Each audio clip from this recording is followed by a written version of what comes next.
We added the carousel in our last video, but we've decided that we want to at least try something else to see how it feels on the site. This time we're going to try tiled galleries to give our gallery page a more magazine-like look. In order to do this, all we have to do after we enable the plugin in Jetpack is head over to the media settings. Here we'll see a new option called tiled galleries, and it gives us a checkbox labeled display all your gallery pictures in a cool mosaic. We'll leave those changes. Now we'll go back to our gallery page and make sure our gallery is set to use this setting.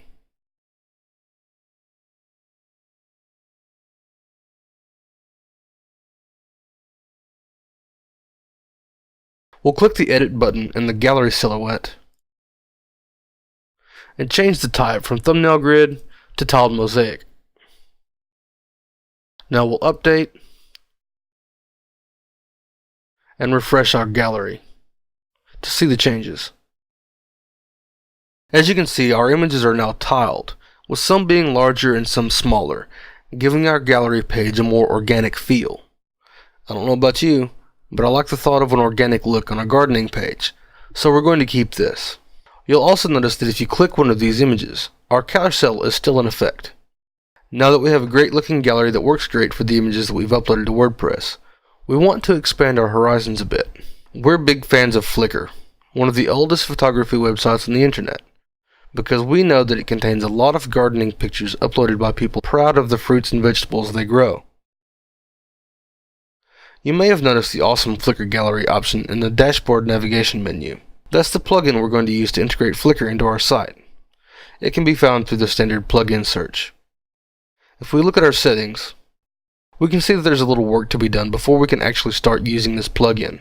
You'll have to get a Flickr API key in secret and your user ID. Fortunately, the plugin developers saw fit to give us links to do that. Below that, we have all the actual gallery settings. For this demonstration, we'll leave these at their default settings for now. After you save changes, you can scroll down and see the preview window. If you've got everything set up properly, you should see your latest 5 images in this box. This plugin also has an advanced settings button, where you can add your custom CSS. Modifying this is beyond the scope of this course and is probably left best to people who know what they're doing with changing a plugin's CSS. Now let's expand on our previous gallery page a bit.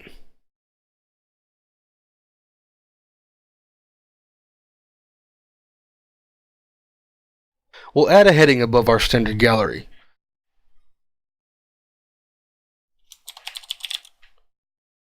And we'll come down below that gallery and add another heading called Flickr. All we have to do now is add the awesome Flickr gallery shortcode, update, and view the new page. Now we have both our gallery and our Flickr gallery. As an added bonus, Awesome Flickr Gallery includes its own carousel-like feature when you click an image. You may notice that this carousel doesn't quite look like the other carousel. This is where those advanced settings for the plugin we saw earlier might come into play. Modifying the CSS of this gallery to match how the carousel gallery looks would add some cohesion to our site and make everything feel like it belongs. We now have our WordPress gallery, and we've integrated a gallery from Flickr into our site. We have a rich multimedia experience for our readers, and our site is more professional looking now. Yes, there are some design elements we could tweak and a few things we could change, but this will satisfy our needs for now. In the next chapter, we'll start learning about themes and how to modify the look and feel of our site.